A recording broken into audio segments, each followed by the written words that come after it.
Hello, it's The Week in Art. I'm Ben Luke. It's the first episode of 2024, so we're looking ahead at the next 12 months with art market predictions and a guide to the big exhibitions and biennials of the year.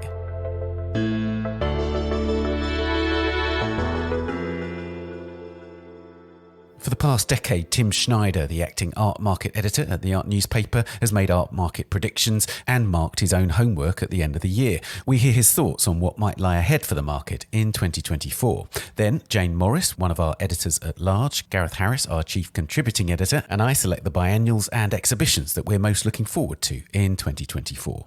All of the shows that we'll be discussing and many more are featured in the art newspaper's magazine, The Year Ahead 2024, an authoritative guide to the world's must-see exhibitions and museum openings. Get a print and digital subscription to the art newspaper at theartnewspaper.com before 15th of February to receive your copy of The Year Ahead with your next printed issue. Or you can buy The Year Ahead magazine on its own on the website for just £9.99, which is $13.69. Do also subscribe to this podcast and to our sister podcast, A Brush With, which returns on the 31st of January, wherever you're listening. Please also leave us a rating or review on Apple Podcasts. Now, every year we attempt to predict what might be on the horizon for the art market, and this time it's the turn of our acting art market editor, Tim Schneider, who himself has long been looking into his crystal ball at the start of every year to tell us what we might expect from the coming 12 months. Tim, these market predictions are very enjoyable for the rest of us, but why are they useful for you? The thing about a good prediction is that it's ultimately trend analysis. And in order to be able to project into the future about anything that's going to have any kind of relevance, you have to really take a step back and try to figure out what the most important cross currents and dynamics and recent developments in whatever sector you're pontificating about are. And it really forces you to try to focus in on what's important and what isn't. And that's just a valuable exercise, I think, at any time of year, but especially at the beginning when you're trying to get everything set up. Absolutely. And you mark your own homework. So 2023 was actually a very successful year for you. I think you got 6.5 out of 8 you marked yourself. That is correct, yes. So is that your best score yet? It is, yes. And it's funny when I talk to people about this because there are some people who, unless I get 75% of them right or more, they're just like, it was kind of a bad year for you. And I'm like, it's a pretty high bar. I very much look at it as if I can get like 25 to 30% of them right, that's like the floor. So anything beyond that, I think, is a bonus. And look, this is a humbling process anytime that you do it. And yeah, it's a hard business, and you kind of have to go into it with some humility, I think. In the article that you've done for 2024, you're saying that it's an especially fraught year for doing it because of the market correction in 2023. Can you explain a bit more about why you think that's so? So I think that this is now the third or fourth time that I've been on the podcast since joining the art newspaper midway through last year. And I'm pretty sure that the theme of almost every episode that you and I have done, Ben, is like people are uneasy and no one's really sure which way is up and what to expect and all that kind of stuff. So that just inherently makes the business of projecting into the future more difficult. Whereas if you're trying to do this in a real boom time that's been going on for a few years, or conversely, a real rut that everyone acknowledges, it kind of makes the job easier because everyone has a fairly good sense of the landscape. And that's not to say that things can't dramatically shift at a moment's notice sometimes, but it's just a little more difficult to know what ground you're standing on when everything is kind of in motion the way that it is right now. I think you summed up 2023 in the art trade very well in your Marking Your Homework article, in which you said that 2023 was a bummer for the art world, basically, for the art market. Yeah, it was. And it's a funny thing, too, because it wasn't great, but it wasn't terrible either. I mean, like, I got my first art job in 2005, so I've been doing this for almost 20 years at this point. And having gone through something like the 2008 recession, that was really dark. And even the beginning of the COVID shutdowns, like, those were really scary times. for people. And there's no legitimate way that you can say that 2023 was as bad as those types of situations or as scary, but it was just uncomfortable in a way that I think people had a really hard time reconciling themselves to. And I think that there's more of that in store, frankly. Okay, but let's go ahead. We're going to go through your predictions one by one. First of all, auction sales. Now, you're predicting that auction sales in 2024 will be within 4% of the 2023 total. What does that mean? So in this construct that we've now talked about, this idea of me trying to create actual benchmarks to rate my predictions against, the best way to try to do that for the market at large, or at least for the secondary market at large, is to try to look at global auction sales, meaning the dollar value of global auction sales. So in this prediction, what I'm essentially pointing towards is the idea that things are going to get a little bit better, probably, but they're not going to be dramatically better than what they are. So in this case, 4% is not a huge uptick over the value of 2023, but it is an uptick. It's kind of speaking again to this idea of, well, it's still going to be kind of soft, but it's not going to be a tragedy. Absolutely. And it's basically that if you're looking at global economic predictions right now, no one's predicting boom, nobody's predicting total bust, right? There's again, it's very, very much like you were saying about 2023 in the art world. There's an element of stasis about what everybody's saying, but nobody's predicting terrible times, but nobody's predicting joyous times on the horizon either.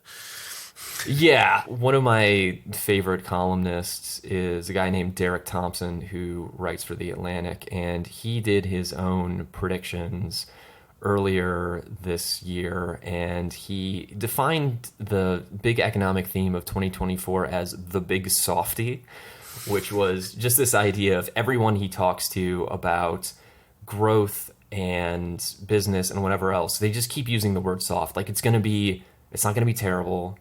It's not going to be a hard fall, but it's not going to be a huge rebound. It's just going to be soft growth here and there, soft improvement here and there, all these kinds of things. And I think that my best guess is that that proves to be true in the art market as well. And it will show up, I think, most easily, or at least in the most trackable form, when we're looking at the dollar value of global auction sales. Right. Okay, now, blue chip artists and the Israel-Hamas war. What did you think about that? So the specific prediction I made was that we will see at least one blue chip artist split with their gallery over differences of opinion, let's say, about the Israel-Hamas war. And this is, again, trying to take something that I think has been one of the biggest stories in not just the art business, but the art world in a kind of broader sense, from the past 6 months, not even 6 months at this point, and trying to project like what the next phase of it is going to be. So this is another case of trying to look at what the biggest trends of the past few months have been and project into the future about what the next phase will end up being. And we've already seen so many ruptures and just major disagreements and falling outs in various aspects of the art business that there isn't really that much left in terms of specific fractures. But this is one of the ones that we haven't seen yet, but it seems pretty likely to me. There was an interesting thing that happened between Listen Gallery and Ai Weiwei. I think that's probably the most high-profile example, where he put something out on social media and they responded by postponing shows. Other shows were cancelled apparently at other galleries. We still think that Ai Weiwei is a Listen Gallery artist. That's the case at the moment. But that's the kind of thing you're talking about, right? So I think there are two helpful reference points in this conversation in terms of trying to figure out what comes next. One is the Ai Weiwei and Listen situation, which you've already mentioned. And that's interesting because in that case, it is a blue chip artist and a blue chip gallery. And there's a conflict between the two of them, but the gallery isn't going to the extent of saying, okay, we're no longer going to work with you. They're kind of just saying, this was bad and we think we need to cool out here for a minute. and then we can come back with cooler heads and continue working together. The other really, I think, noteworthy reference point in this is that there's a smaller gallery in Australia called Anna Schwartz Gallery, which towards the very end of last year actually did drop an artist that they had represented. His name is Mike Parr, over a performance work that he did that invoked apartheid and ethnic cleansing in the context of Israel's political and military strategy in Gaza. So in that case, you actually do have a permanent split between an artist and a gallery, but the difference is that they're not at the highest level of the market. So with those two reference points in mind, it seems like the next natural step is that this is just going to escalate. You will actually see some kind of breakup, and it will actually be at the highest possible level of the market. And it's interesting with that second example, which is a gallerist who had worked with an artist for decades. You know, it's not just a sort of fleeting engagement. This is something which had been long nourished, this relationship, and it was abandoned because of this issue. So I think you're right. It feels extremely tense in the art world at the moment. Yeah, I mean, it's the worst I've ever seen any issue divide people in the time that I've been doing this. I don't know. Can you think of anything in your experience that has been close to this, Ben? Absolutely not. No, I think you're absolutely right. There's this unsaid thing that we've talked about actually in the past, but also that it's simmering. It feels very, very potent and dark, as you say. So yeah, I think you're right with that one. A third prediction relates to Patrick Drahi, who bought Sotheby's in 2019. What are you predicting in relation to this? So what I'm predicting here is that Patrick Drahi will sell a minority stake in Sotheby's to a private investor by the 1st of October. And you've done loads of research by the looks of it into this, and it relates not just, of course, to Sotheby's, but to his wider portfolio, right? Yeah, exactly. This is, to my mind, the biggest story in the art business that is just not getting the amount of attention that it deserves. And it's because in order to understand what's happening and what the potential implications are, you just have to have a broader facility with business hoarding that, frankly speaking, most people working in this industry don't have. And look, I'm not saying that I'm operating at the absolute apex of this myself. I think it's more just a matter of I'm broken in just the right way that I can get interested in this kind of a thing.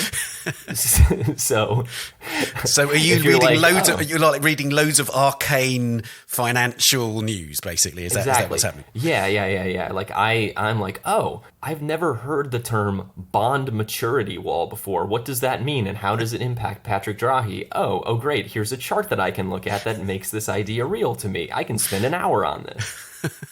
Okay, gotcha. But basically, what is all this information that you've been learning telling you? So the important thing to understand about Patrick Drahi and the way that he has amassed this incredible business empire and this incredible amount of wealth that he has is that a lot of the business empire that he has built has been fueled by debt. So he is somebody who really made the best use he could of borrowing money in a low or no interest rate environment and using that to make these kinds of big business moves. And that was great as long as interest rates remained low. And the problem is that, as most people listening to this podcast know, interest rates have risen a lot over the course of the past year and a half, 2 years. And that has kind of fundamentally changed the way that Drahi and his business has to operate here.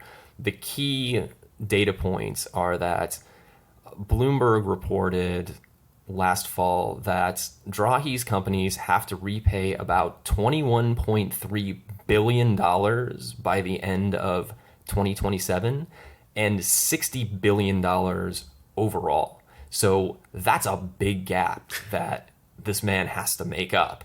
And the only way to be able to do that, frankly, is by selling off a bunch of assets. And Sotheby's is an asset within his portfolio that I think is likely to end up as a part of this grand reckoning. Right. Now, you and I have talked about the kind of battle, if you like, between Frieze and MCH Group, which is the group that owns Art Basel. for the kind of supremacy within the field of art fairs. Is this going to continue? Your fourth prediction relates to what they do next, right?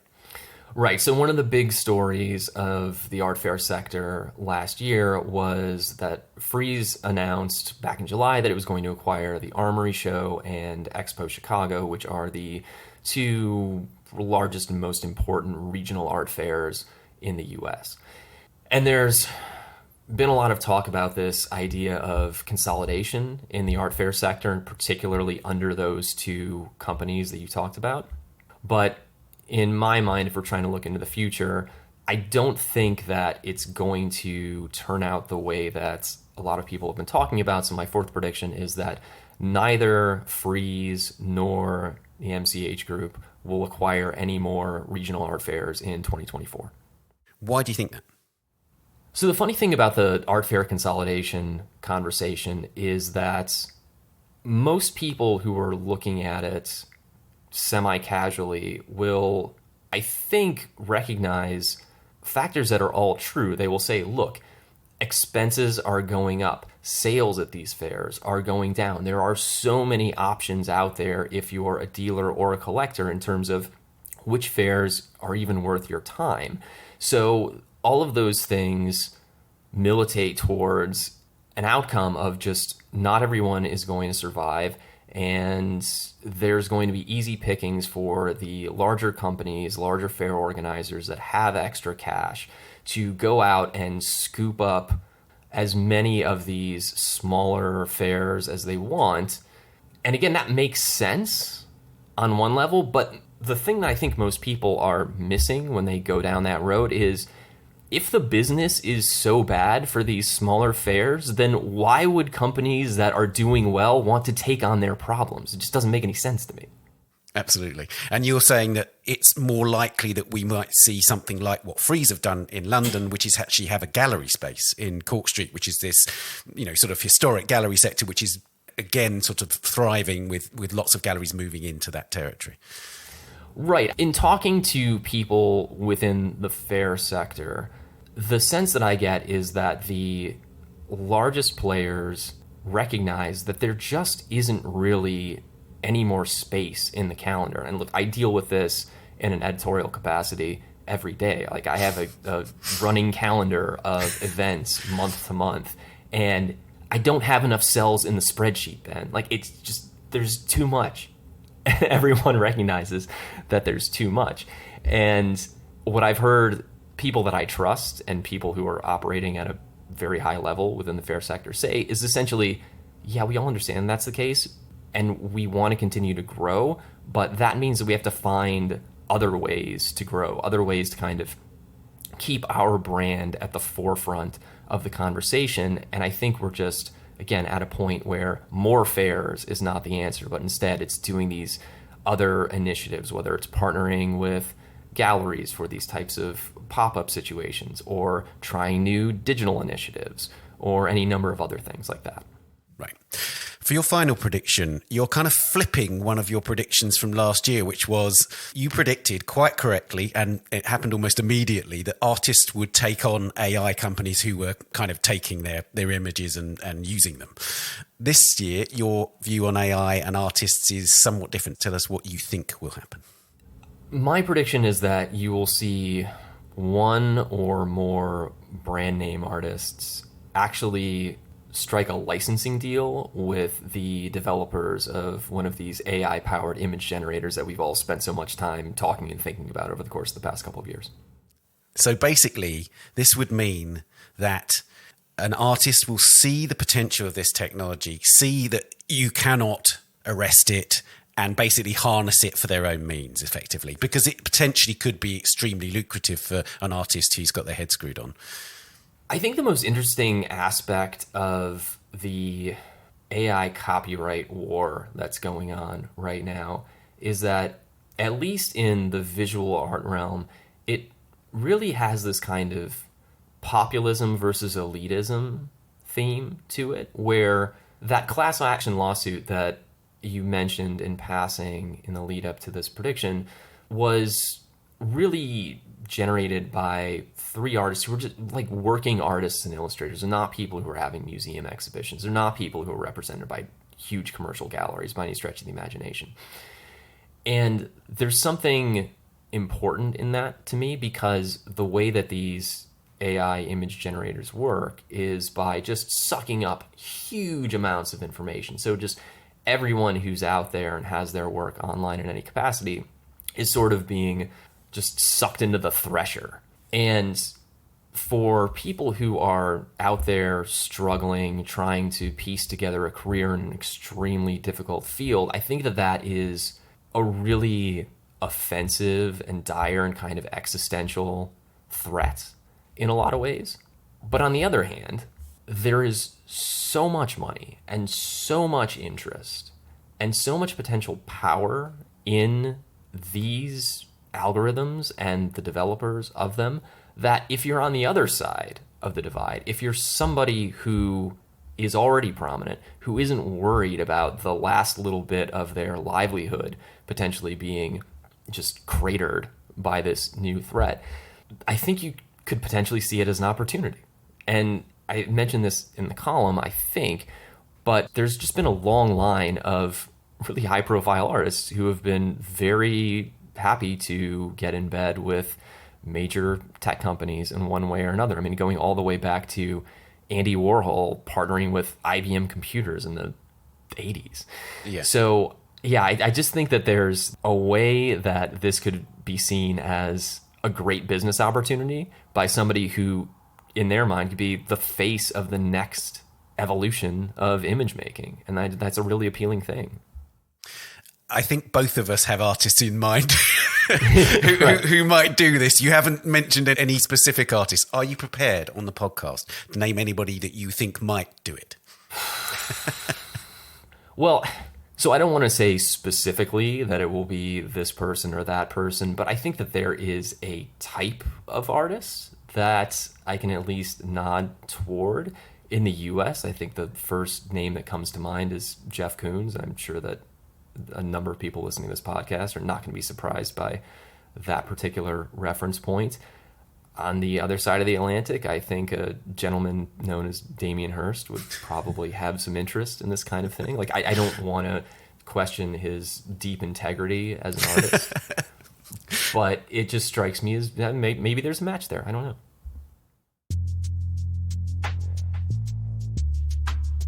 There you go. Tim, it's going to be fascinating finding out whether these come true. Thank you so much for joining us. Always a pleasure.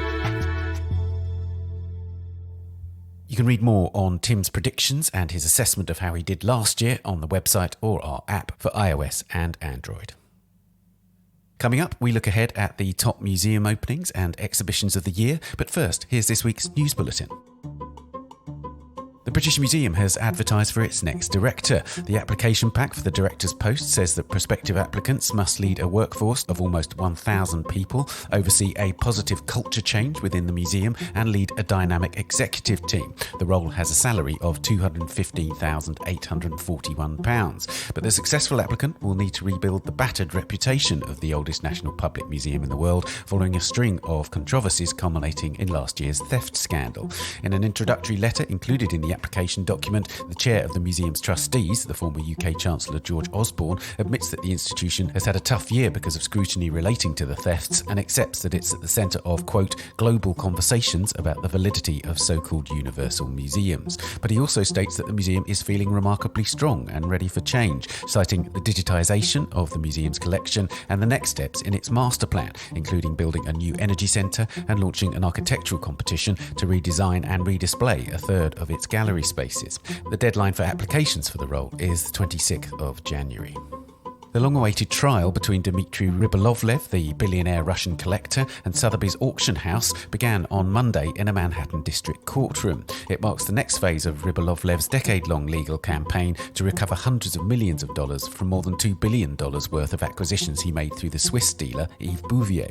The current trial stems from a 2018 civil lawsuit alleging that the auction house materially assisted the largest art fraud in history, with Rybolovlev reportedly overpaying by more than $1 billion for for 38 works acquired via Bouvier from 2003 to 2014. The complaint alleges that Sotheby's aided and abetted Bouvier by supplying him with appraisals and other information used to inflate the sale prices in multiple deals. The auction house has consistently argued that it had, quote, a lack of any knowledge about any representations or misrepresentations Yves Bouvier made to Dmitry Rybolovlev or his affiliates, be it lying about pricing, potentially falsifying negotiations, or other potential misdeeds. The trial is expected to last between 2 and 7 weeks, unless Rybolovlev and Sotheby's settle out of court. Police in Arizona in the US interrupted a heist at the American Fine Art Gallery in the city of Scottsdale on the 7th of January and apprehended the would-be thief on the building's roof. The suspect, Harpreet Singh, who apparently travelled from California to undertake the theft, scattered stolen works on nearby rooftops before being located by a police drone and apprehended. The burglary began around 5:45 a.m. local time, triggering an alarm system that led to an American Fine Art employee inspecting the premises. Upon arrival, the employee noticed several missing works and the sound of an intruder on a phone call in the gallery office. Police arrived at the gallery shortly thereafter and established a perimeter around the building before arresting Singh on the roof and recovering 7 artworks taken from the gallery. The works, which included pieces by Andy Warhol and Pablo Picasso, were collectively valued at $250,000. You can read all these stories and much more on the website or the app. Now, in my review of the best exhibitions of 2023 for the art newspaper, I wrote that I doubt that there'll be many better years in my lifetime in terms of exhibitions. So how does 2024 match up? I spoke to Gareth Harris, our chief contributing editor, and Jane Morris, one of our editors at large, to pick out at least some of the big events across the year. The full details of the dates and venues of all the shows we discuss are in our magazine, The Year Ahead, and in the information accompanying this episode, wherever you're listening. Gareth and Jane, it's so nice to gather with you to go through the year ahead. And my word, we have a big year ahead. There's so much to talk about. So let's get straight on with it. We're going to begin by talking about biennials. There is no doubt what the big event of the year is, Jane. It's the Venice Biennale. Yes, the Venice Biennale, this year curated by Adriano Pedrosa, who is the artistic director of MASP. I think most of us call it MASP. It's the Musée d'Arte de Sao Paulo with lots of other things after it. So the main contemporary art museum in Sao Paulo, which architecture fans will know because of its fabulous Lino Bobardi building. Yeah, extraordinary building. And it's being updated this year. That's an aside. It is. It's had a large extension being dug out underneath it, I think. Indeed.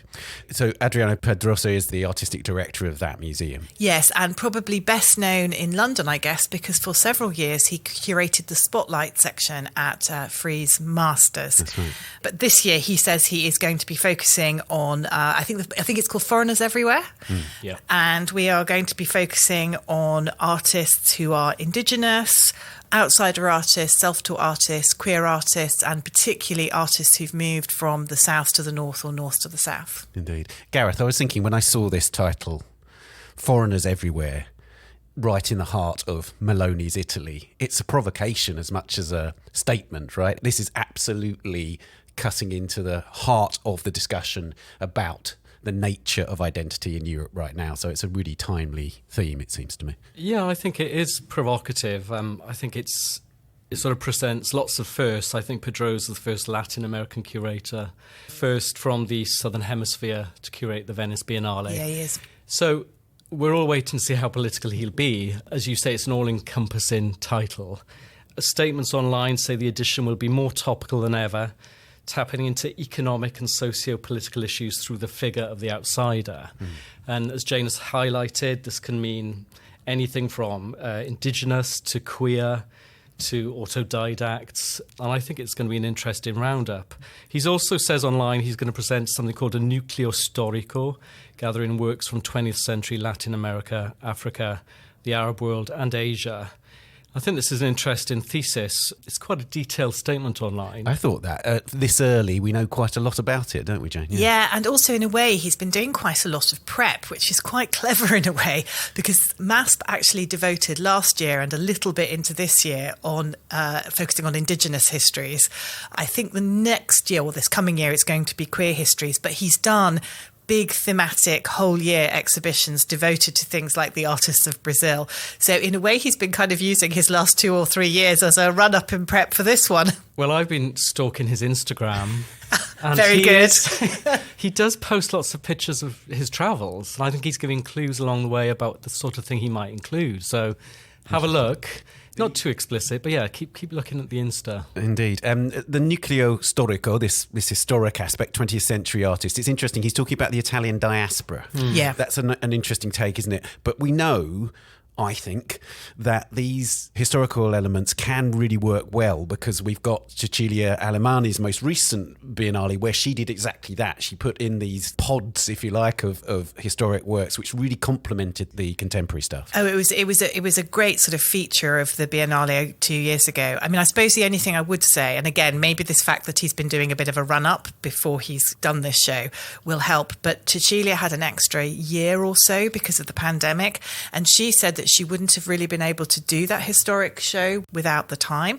So I'm not quite sure how he's managed it, but I mean, fair play to him. And it does sound like it's going to be a really interesting one. I mean, maybe it is, as you say, his programming at the museum is the prep. I think it might to be. a certain degree. I think it might be. It's interesting. He's already announced the Golden Lions. One of them is Anna Maria Maulino, and one of them is Nil Yalta, who is Turkish artist. Anna Maria Maulino is a really interesting figure because, of course, she's Brazilian, so another sort of global South figure.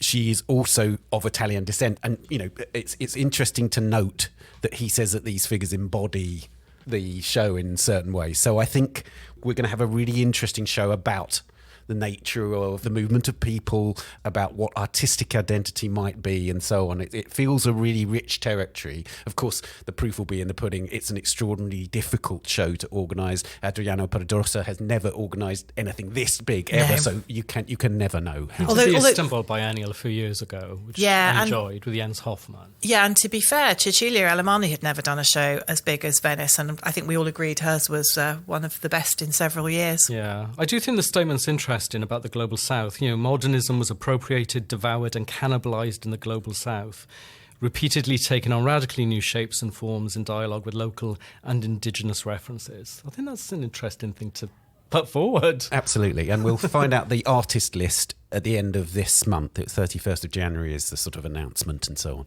I don't expect a very commercial group of artists, perhaps, so maybe we won't be seeing quite so many people in sharp navy blue suits hanging around the exhibits. Indeed. Yeah. Just a thought. I mean, he's tapping into something that we'll see across the whole Biennale, because Brazil has actually renamed its pavilion. It's now going to be called Hahapuá. I think that's possibly how you say it. And the indigenous artist Glyceria Tupinamba has been selected to represent Brazil and will be shown her work in the renamed pavilion. And much of her work focuses on the revitalisation of the Tupinamba people's culture.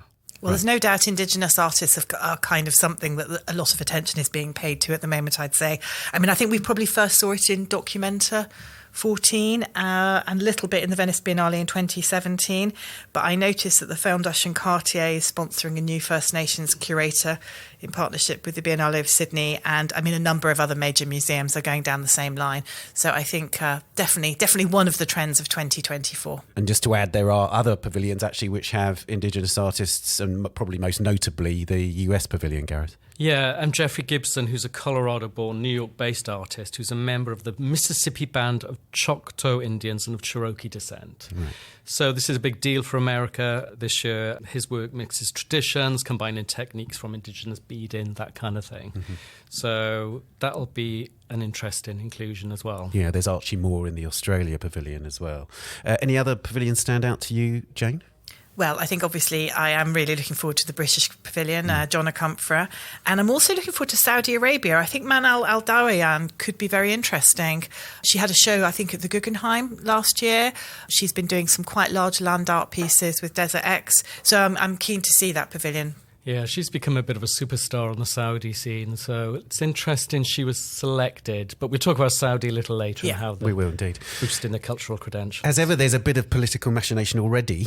Gareth, you've been reporting on the Poland pavilion. Tell us what's going on there. Yeah, this has been a little bit controversial in the sense that the artist selected initially to represent Poland at the Venice Biennale, he's been chucked, to put it bluntly. His name is Ignacy Quartos, and he was selected by the previous government, which was the administration led by the Law and Justice Party. So a far-right party, effectively. Yeah, I think fair enough to say far-right. His exhibition proposal, which was called Polish Practice in Tragedy between Germany and Russia, that was initially selected in an open competition last October, as far as I'm aware. But it all became a little bit complex because the announcement came at a time when Poland was waiting to see what form its next government would take. And as far as I can remember, there was an election on the 15th of October. A new, more centrist coalition government's been elected under Donald Tusk, who we may all remember from the European Union. He's European Council President.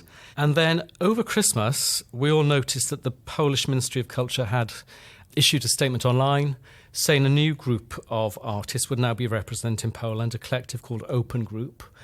So it looks as if perhaps it was a political decision to remove the original guy, Quartos. We spoke to him. He told me he considers it an act of censorship. But, Poland's now moving ahead with its second choice. And it shows how the Biennale can get political, I think. And it sort of shows how governments of all persuasions can be not averse to using the arts for whatever political statement they want to make. Absolutely. Briefly, as ever, there will be dozens of what are called collateral exhibitions. I've never quite understood why they're called collateral exhibitions anyway. There are official collaterals which are connected in some way to the Biennale. They have the kind of official imprimatur of the Biennale. This year, I don't think many of the very big exhibitions are actually official collaterals. There you go. Interesting. Jane always knows this stuff. The ones that stand out to me so far, there will be many, many more announced in the coming months, of course. The Francois Pinault institutions are always worthy of attention, and absolutely this year, Pierre Huyghe at the Punta Della Dogana. Pierre Huyghe is one of the great artists working today, in my opinion. Absolutely extraordinary artist. He always does something very site-specific, and therefore there is very little information about that. In the Palazzo Grassi, the other Pinault museum, there is Judy Mehretu, who, one of my absolute favourite artists I'm working really today. forward to that, yeah. 50 works, we're told, but also really interesting. She's so collaborative, and I'm told that the show will also include works by Tasta Dean, by Nairi Bergramian, who Judy Mehretu has had this really productive relationship with in recent years. And then also people like David Hammonds will feature. So that sounds great. That sounds great. Both of those, by the way, are opening in March, ahead of the Biennale, which is a very good marketing idea by Pinault people.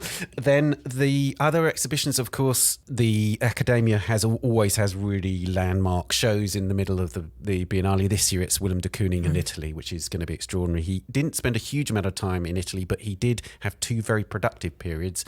In 1959 and 1969 he visited Italy and made very, very bold works in response, first on paper and then sculpture, and that show will focus on them. So has that phase been well documented, or is it? It's not actually that well documented, but for instance, the pastoral landscapes were informed by his trip to Italy, and the pastoral landscapes are to my mind, the greatest of all de Kooning's works.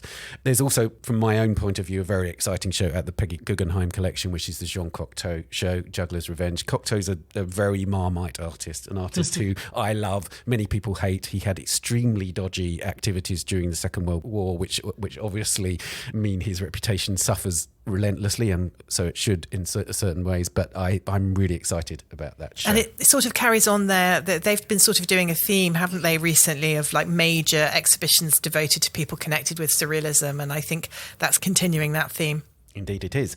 Now, another major show which always seems to be a talking point and prompts all sorts of ripples through the American art scene is the Whitney Biennial. Jane, this year, we don't know a huge amount about it yet, do we? No, we can probably make a few guesses. So it's being curated by two curators from very different generations. Chrissy Isles, very, very well-known Whitney curator. She's been at the Whitney, I think, since the mid-1990s, 1997, and she's curated the Biennial twice before. She is collaborating with Megan Lee. She's a curator in her 30s who was at the Underground Museum in LA. She's a specialist in black film and video. And looking at the other curators they've brought on board, and also given the sort of known interests of those two curators, I think we could probably anticipate a lot of sound, film and performance. And that does indeed seem to be the case. Yeah, I noticed that they've got five film and video curators, yeah. Yeah, I think it's interesting. I mean, they are placing a lot of emphasis on live performance, the statement I saw. Yeah, looks like it. And they're questioning the porousness of boundaries and identities. But the 5 they've taken on are really quite interesting, as you say. I'm not sure how you pronounce that, but the Canadian Inuk artist, Asinajak, she was part of the curatorial team that represented Canada, the 58th Venice Biennale.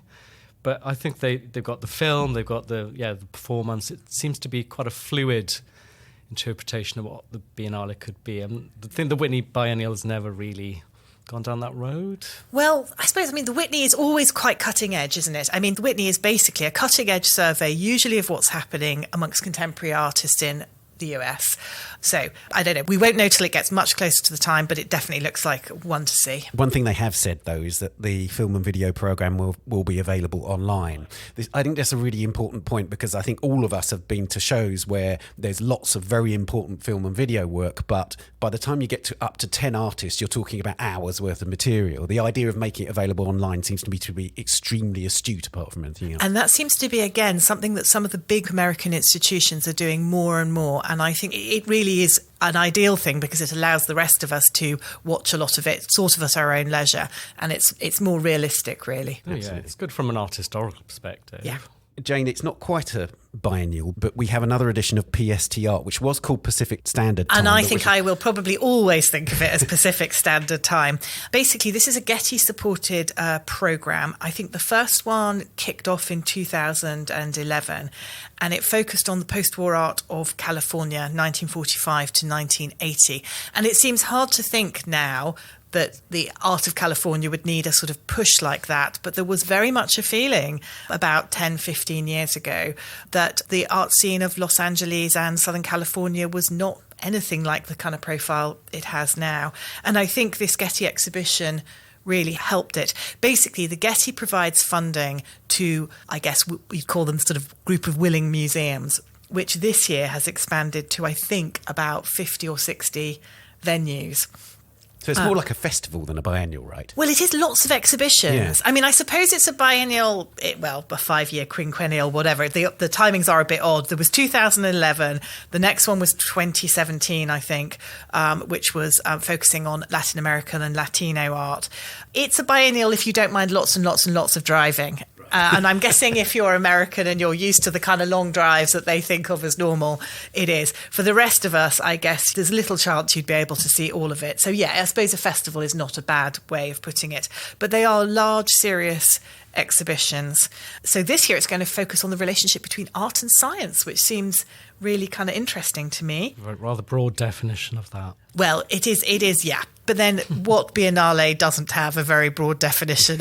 We've had many jokes in the past about exhibition titles and exhibition concepts. So this one apparently ranges from ancient cosmologies to indigenous sci-fi, environmental justice, artificial intelligence, and it seems the kind of obligatory Olafur Eliasson show at the Museum of Contemporary Art, But that sounds Los Angeles. great, I'm sure it'll be good. It's inspired by the Joseph Beuys 7,000 Oaks project. So they're going to replant trees or plant trees in public spaces around LA. I think that could be quite impressive. Yeah, and the Getty is going to do a major historical exhibition focusing on experiments in art and technology, the famous group set up by Robert Rauschenberg and Robert Whitman with some of the engineers from the Bell laboratories.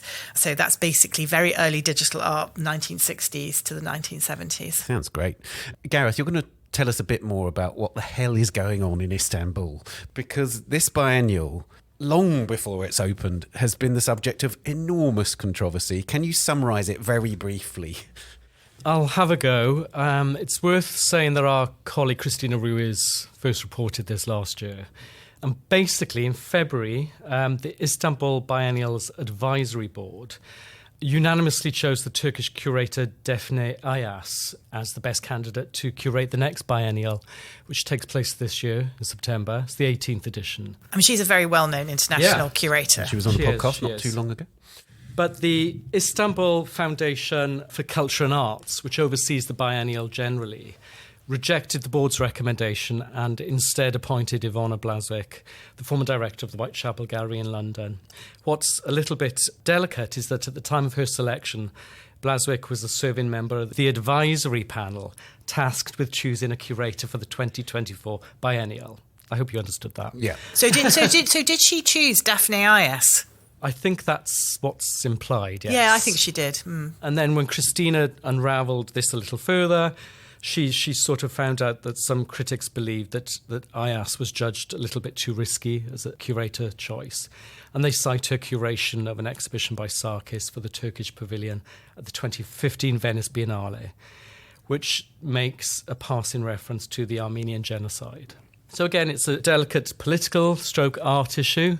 Since then, there's been a few different developments. The general director of the Istanbul Biennial, Bije Ore, she stood down at Christmas. A new director was announced this week. So it looks as if it's all going ahead under Ivona Blazwick's leadership this September. But again, it's another example, I suppose, like the Poland Pavilion, of how politics and art get a little too convoluted. You feel for the artists a bit, Jane, in the sense that, you know, they are being selected by the curator and suddenly they've become sort of framed within a political structure, if you like. Yeah, I mean, it's a tricky one, isn't it? And I do wonder whether did they sort of lie heavily on Ivona to like pick up the baton or what happened there? Yeah, it's a really curious one. And Gareth, there's also a biennial, in fact, a couple of things happening in Saudi Arabia. We've talked a lot about Saudi Arabia on this podcast in the last few months, in fact. What do we know about these events? As we have said, Saudi Arabia continues to be an art world hot topic. There are a few key events taking place this year. The third edition of Desert X AlUla, which is a contemporary art exhibition, mainly sculptural, will take place in the vast northwest region of Saudi Arabia, AlUla. It's due to launch the 9th of February, and it puts the spotlight on the Middle Eastern states, I guess you could say, turbocharged cultural development. Saudi Arabia has a concerning record on human rights, but it continues to transform its image. It recently won the bid for World Expo 2030. The Desert X Biennial launched in Coachella, California, 2017. This is the third edition, organised by two curators, Maya El Khalil and Marcello Dantas, and the theme is In the Presence of Absence. And I'm not 100% sure what that might be, but El Khalil explained it to me as, and we approached the perspective of how can we learn from that landscape, what is hidden, how can you really engage with forces that are beyond our perspective. That's exactly one of those titles that we were talking about. It can be interpreted in any which way. Tell us about the Diriyah Biennial. Diriyah Biennale is really interesting. This is the second edition. It'll be led by the German-born curator Ute Metter-Bauer. I went to the first one in 2021, curated by Philip Tinari. I have to say it was excellent. Thematically, it focused on Saudi artists of the 1990s and 2000s. Tinari drew parallels with Chinese practitioners from the 1970s. Really interesting comparisons. He did it really well. Ute Metter-Bauer's title for the next Biennale, Diriyah Biennale, is called After Rain. And she told me it's going to feature 92 artists from 43 countries. She explained the title to me, saying, if you live in an oasis or in the desert, if it's raining, it immediately has an impact because nature is so ready for it, for every drop of water. It's this moment of being nurtured, and for me it's also a moment of hope. And there are some interesting collaborations. Ahmed Matt of Saudi Arabia will be teaming up with the Berlin-based photographer Amin Linka, and they're collaborating on a really interesting project documenting so-called Saudi futurism since the 1940s. And they've actually gone into the archives of the petroleum conglomerate Aramco. So I think that crossover into industry, that could be an interesting discovery. I mean, there's no doubt these various cultural projects are extremely well funded. I mean, AlUla is a massive project. Yeah. Wadi Al Fan is part of it, and that's like a 65-kilometre stretch of the desert. They're going to be, I think, launching 5 major installations, which again has involved Ivona Blazwick. But the real issue, isn't it, is that it is directly government funded in a way that isn't normal in the rest of, let's say, Europe, for example. The chain goes right up to the royal family. And that's really what's causing a lot of the question marks, isn't it, Gareth? Well, yeah, I guess that approach is called top-down, I suppose, is it? When it comes directly from the government, when everything leads back to the government. This has been examined in some detail by Rebecca Proctor and Ali Al-Sanusi in the recent Hot Topics book published by Land Humphreys. But at what point will there be a clash with the government, in the sense that, when will it displease those in authority? That moment's not yet really arrived. It's all bubbling along quite nicely. People are talking about censorship, but in very veiled terms. That's definitely a question of watch this space, and I'm sure Gareth will be reporting on that very much in 2024. OK, we're going to talk about museums very briefly. Jane, the big museum project of the year is the Frick reopening in New York. Tell us more. Yeah, certainly one of them. I mean, this is very interesting. The Frick is obviously a very beautiful early 1900s mansion. It was the home of Henry Clay Frick. It's a beautiful neoclassical mansion. It's probably most famous for the beautiful pond inside. It has been quite controversial, this renovation. There have been plans ever since 2001 to try to extend the museum. There was a firm in 2014 that had a plan that would have got rid of the garden, and that sort of hit a whole load of protests and controversy. So this version is being done by Annabelle Seldorf, and architectural historians seem much happier about it.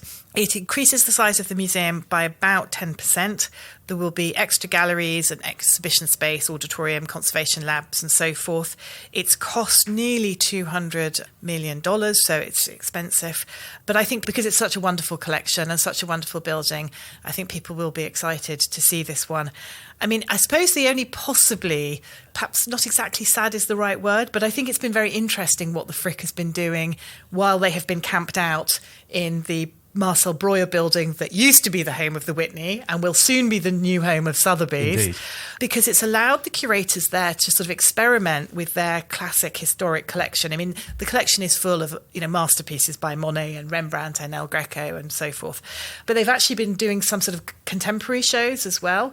Most recently, the Barclay Hendricks show. So I think it's given them a bit of freedom that perhaps they didn't have before. And I don't know what you think, Ben. I think it's been quite exciting what they've been doing. Definitely. And but the converse to that is that there will be a lot of people who very much love the old Frick. True. I'm going to be intrigued. Traditionalists. Yes, yeah. There'll be people who will be wandering into the new Frick and with, sort of magnifying glass, looking at what's so different and how it's lost all its old romance. I don't know what you think, Gareth.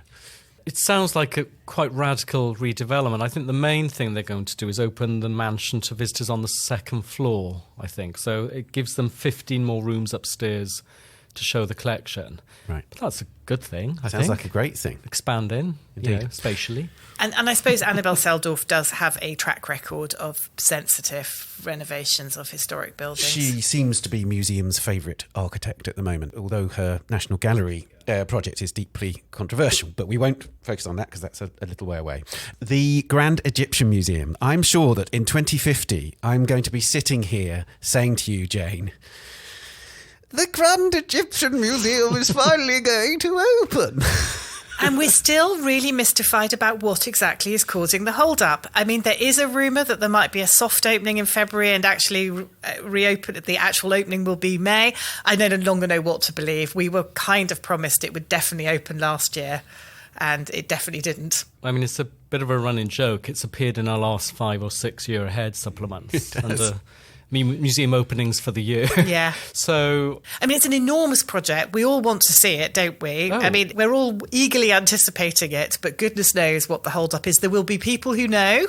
If you know, drop some of the journalists at the Art newspaper a line. We've been trying to find out for some time. I mean, it will be staggering. I think we wrote in 2022 that it's the size of a major airport terminal. Yeah. And that made me think about the whole thing. And of course, there's going to be really important stuff on display. I think the collection of 5,000 relics from the tomb of Tutankhamun will be transferred from the Historic Egyptian Museum, which is in central Cairo, and displayed in its entirety. So it is going to be extraordinary, but maybe it will finally happen in 2024. If we ever see it. Yeah.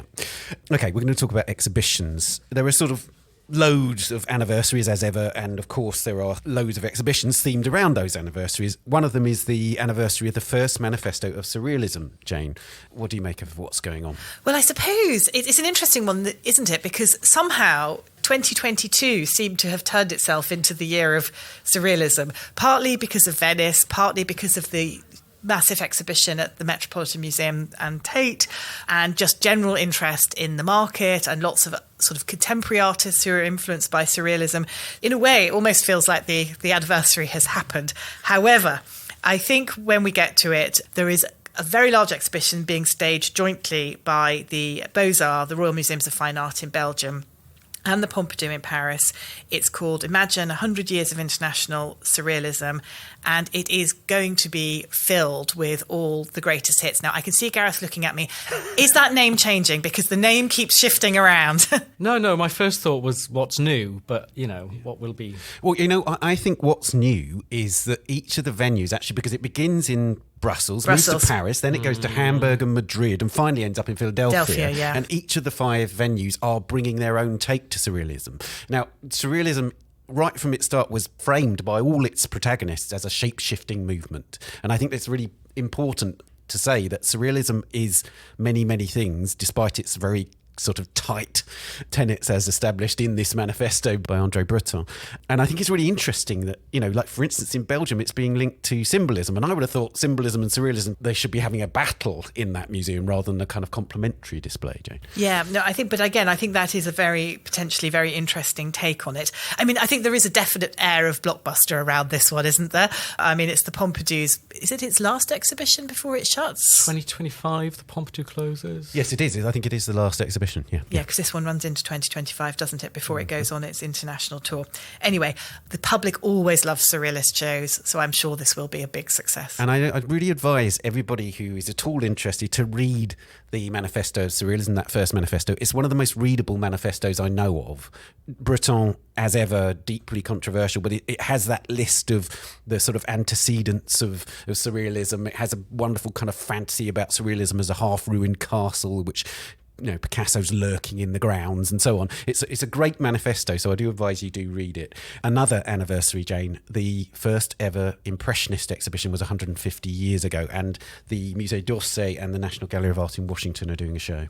Yes, it's called Paris 1874, Inventing Impressionism, and I think it sounds as if the sort of main concept of the show is to try to give a sense of how exciting Impressionism was, which, as we all know, is a real challenge these days. We're very familiar with the images, we're very familiar with the techniques. So the idea, I gather, is that they are going to juxtapose lots of work that were in the Salon that year. Of course, the whole point of this is that these artists set themselves against the Salon and set up their own exhibition. So basically, they're going to contrast the two, which will hopefully give viewers more of a sense of how radical Impressionism was.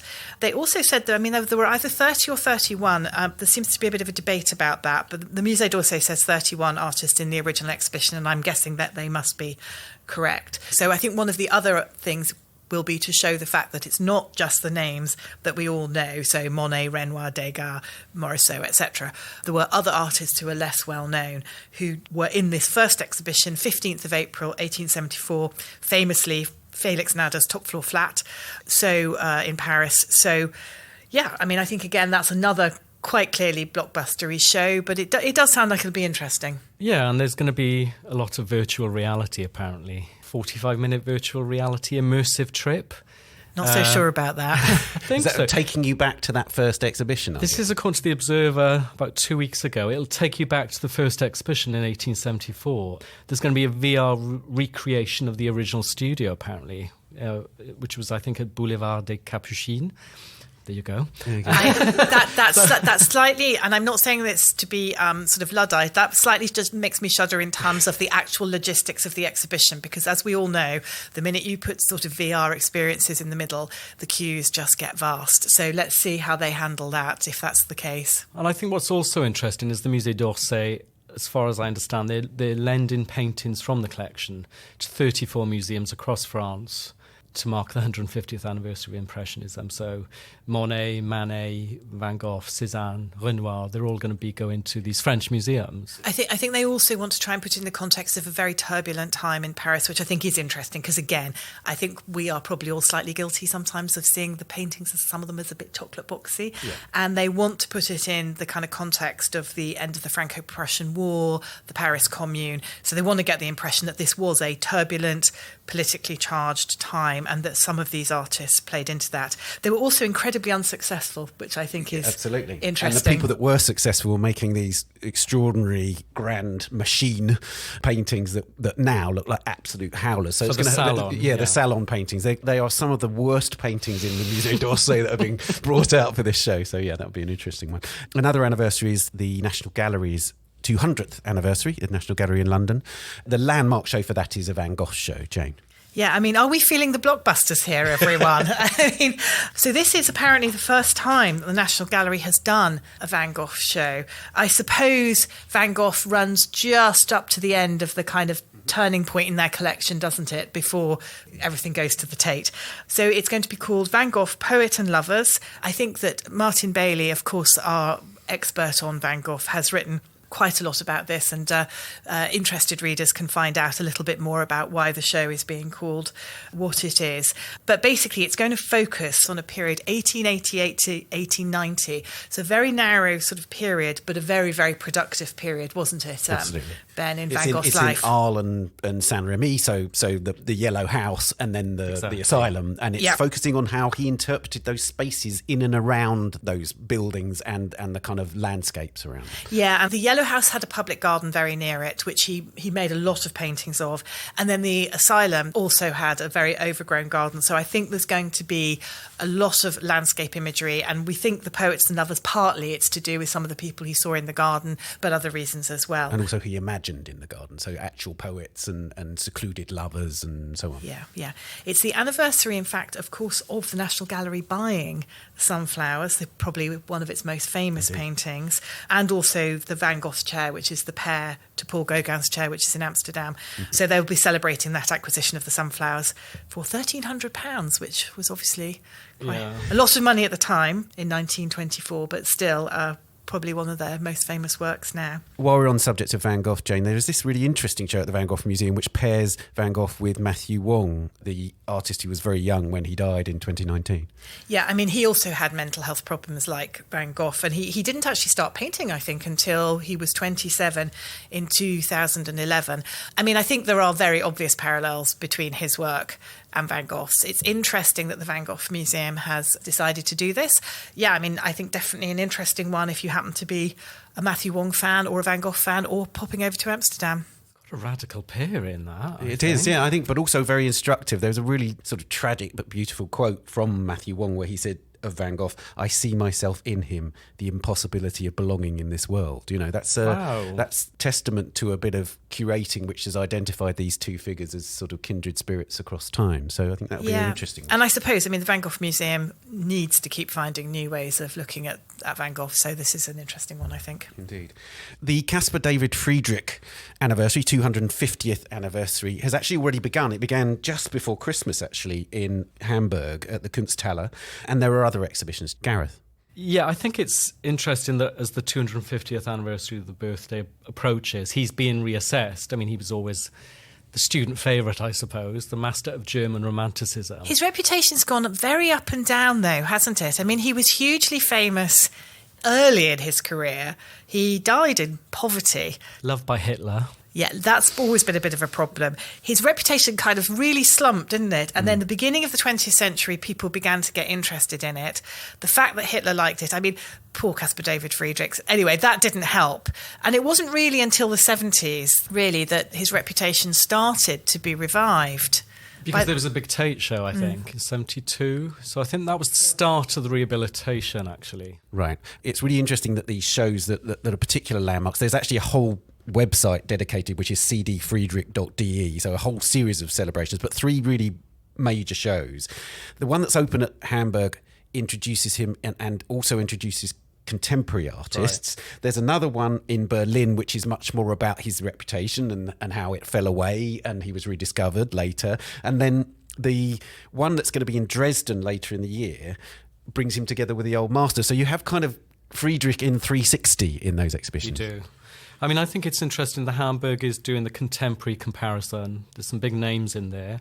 I think Olafur Eliasson, Hinda Wiley, Julian Charrière. Yeah. So those kind of contemporary parallels will be interesting, as we say, for an artist who seems to be coming back into favour. Gareth, you wanted to talk about Arte Povera at the Bourse de Commerce in Paris. I think this is going to be a must-see in a way. And again, another student favourite, I suppose. It's one of those movements that's fallen slightly out of favour. Do you agree, Jane, or not? Yeah, I think that's right. It feels like there was a bit of a resurgence of interest maybe 10 years ago, but hasn't been so much lately, I don't think. There were some exhibitions, I think, in 2019, but I don't feel like there's been a really big exhibition for some time. No, and I think the curator's a key choice. It's Caroline Christophe Bakardjev, who was the director of the Castello di Rivoli in Turin, which is actually an excellent museum, I think. And I spoke to her, and she's got a really interesting thesis. She said the show will be 90% arte povera and 10% what came before and after. So she says she's going to focus on precursors to the movement, looking back at the Etruscans. I'm going back to where this worldview comes from, she said.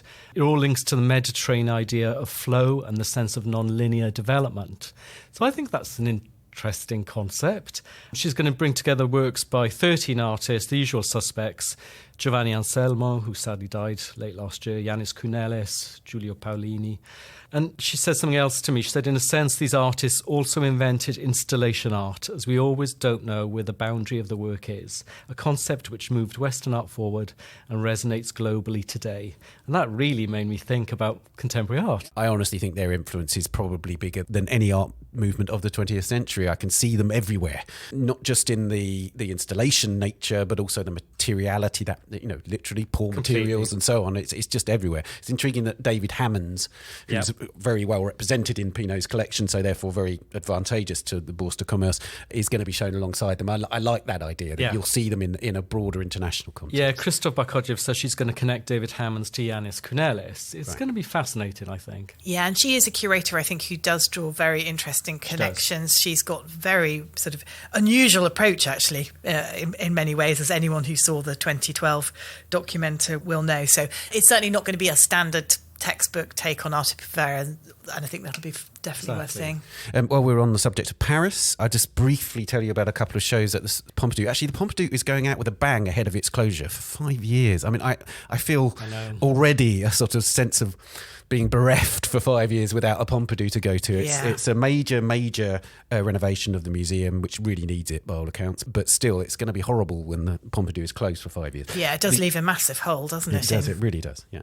The shows that I want to tell you about are Brancusi, wonderful looking retrospective based all around that amazing studio, which is in that annex, sort of directly opposite the Pompidou. Again, it's interestingly going to have works by the sort of antecedents to his work. So we're going to see historic art, we're going to see sort of folk-ish Romanian art, we're going to see Rodin and Gauguin and so on, as well as Brancusi. There's this new relationship that the Pompidou and the Louvre have where they're lending works, which will obviously be interesting in the context of the Pompidou being closed in the future. Then their kind of Olympics show, because remember that it's the Paris Olympics in the summer. The Olympic show is comics, and this is going to be one of those Pompidou extravaganzas. I love it when the Pompidou does this, where basically they say, we are a multidisciplinary organisation, look at what we can do. And it's going to be on every level. It's going to be in the library, it's going to be in the museum, it's going to be in the exhibition galleries, there's going to be performances on the ground floor, so on. This is the Pompidou in excelsis. This is pure Pompidou. And I love it that they're going out with that much of a bang, because of course the Surrealism show follows it. Expect a very long podcast on the subject. That sounds quirky, is the word. It does, and I think, you have to say graphic novels have grown as a kind of, they call it the ninth art. I didn't realise that it was the ninth art, but that's what the Pompidou is calling it. So, yeah, comics have been growing in stature as a sort of an art form, and I think this is really bringing together Asian comics, European comics, American comics all together. Okay, so we are not going to have time to do all the shows in depth, so I'm just going to do a couple of roundups of things that I've noticed. In the spring in London, we have this really extraordinary moment in May, I think, where we have a whole host of exhibitions of women artists across time, all happening. So you've got Yoko Ono at Tate Modern, which actually opens in February. That's going to be a really amazing show. They really are going to town on the early stuff. She's still hugely underrated. She's a really huge artist. She was doing cut piece in the 60s, years before Marina Abramovich did Rhythm O. She was a really radical figure. That's what Lennon, saw in her. So, she's an extraordinary figure. And I can't wait for that show. Then you have Angelica Kauffman at the Royal Academy. We thought this was going to be cancelled in 2020. I thought it was cancelled. But they have brought it back. I'm delighted to say they have. She was a founding member of the Royal Academy. She is a great 18th century painter. She actually painted ceiling paintings for the original Royal Academy in Somerset House when it was there, before it moved. That should be really extraordinary. There's a show called Now You See Us, which features Angelica Kauffman, among others, which is all about women artists in Britain between 1520 and 1920. So 400 years of work by women artists. A real challenge, I think, in terms of getting the material from that early part of that period, but that is happening, that kind of collecting in museums. So that's at Tate Britain from May. There's also Judy Chicago's first ever institutional show in London in May at the Serpentine North. And then another roundup I wanted to do was of textile themed shows. So there is this really important show at LACMA in Los Angeles at the moment, Los Angeles County Museum of Art, which is called Woven Histories, Textiles and Modern Abstraction, curated by Lynn Cook.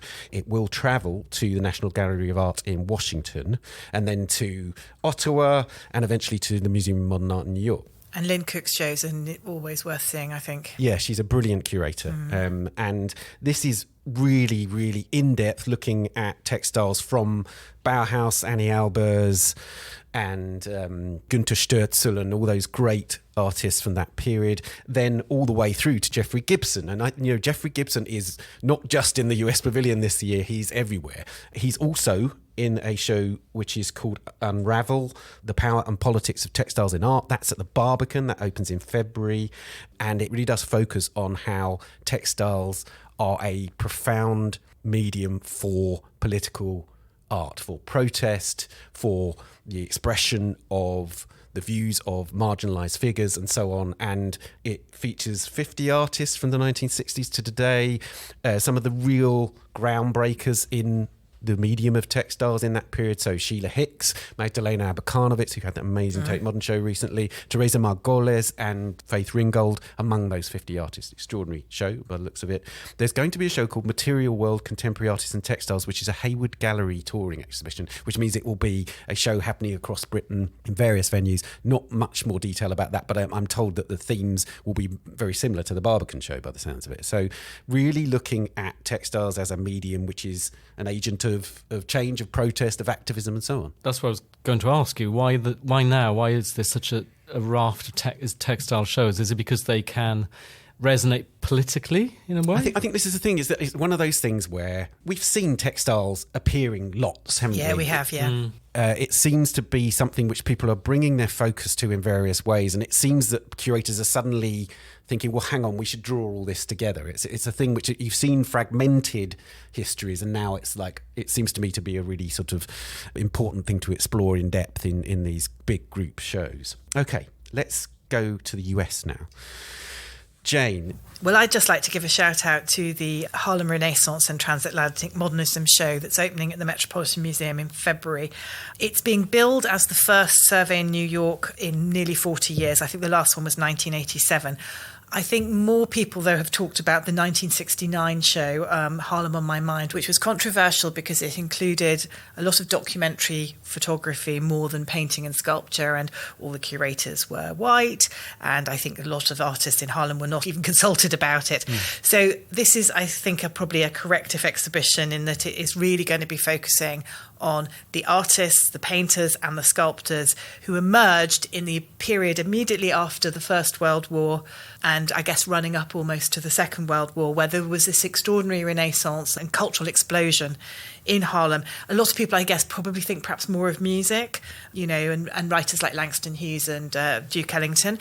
But it was an incredibly fertile time for artists as well. And this will be a major exhibition. People like Charles Alston and Augusta Savage. So I think that's one of the most important exhibitions in New York this year. It's really notable to me that Langston Hughes is mentioned to me a hell of a lot on the A Brush With podcast when artists are talking about the writers they most admire. Langston Hughes appears time and again, not just in the work of somebody like Isaac Julian, who made the film about Langston Hughes, but also just very widely. Langston Hughes is a real artist's poet. So it's interesting that extraordinary milieu around him is being explored again in depth. Also at the Met, that's in February, the show in the autumn focuses on Siena. So very briefly, that extraordinary flowering in Siena in the early 14th century, 1300 to 1350. Some of the most beautiful paintings ever, I think.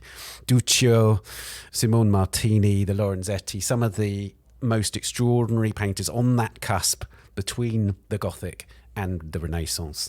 I think that will be a very beautiful show. I'm told that all the remaining panels of the predella from Duccio's Maestà are going to be reassembled in one space for the first time. And that's a Met show. I mean, the National Gallery did a big show, didn't they, a few years ago? Indeed, and I think this one is travelling to the National Gallery later. Oh, so, yes, okay. So it should be pretty amazing. Also in New York, the Museum of Modern Art has 3 shows by women artists in the spring.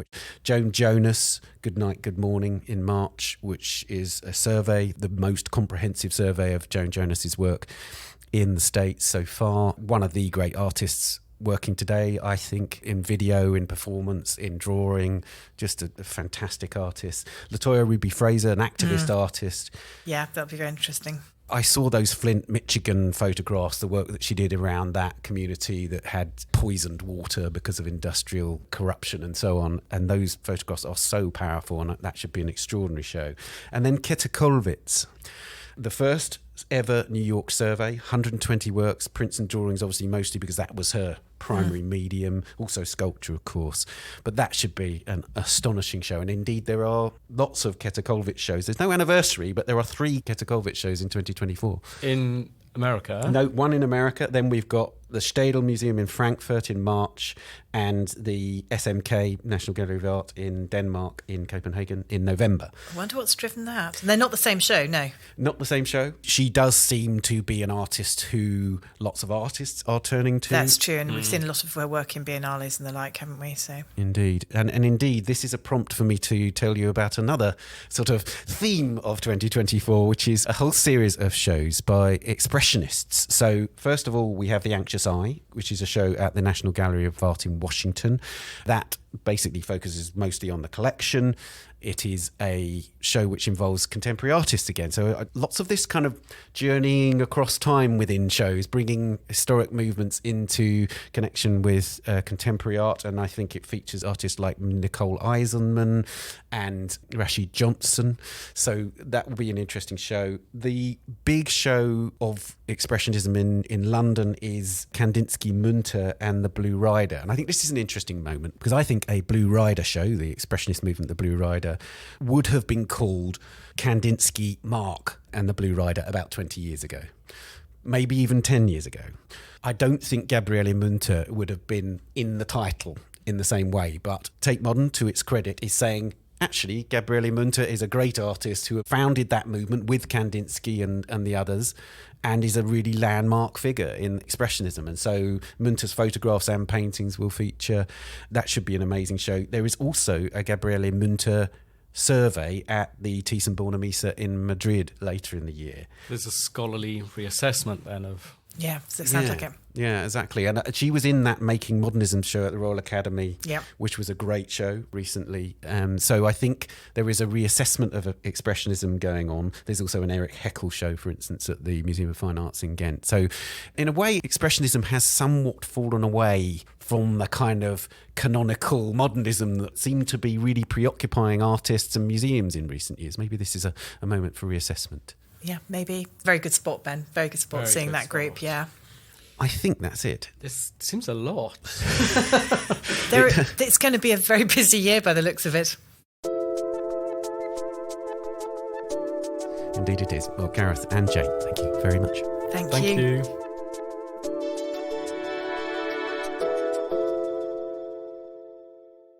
As I said, you can get full details of the events we discussed in the information accompanying this episode. And that's it for this week. You can find us on Twitter at Tan Audio and on Facebook, Instagram and Threads. The Week in Art is produced by Julia Michalska, Alexander Morrison and David Clack, and David also does the editing and sound design. Thanks also to Daniela Hathaway and to our guests Tim, Gareth and Jane. Thank you for listening. We'll see you next week. Bye for now.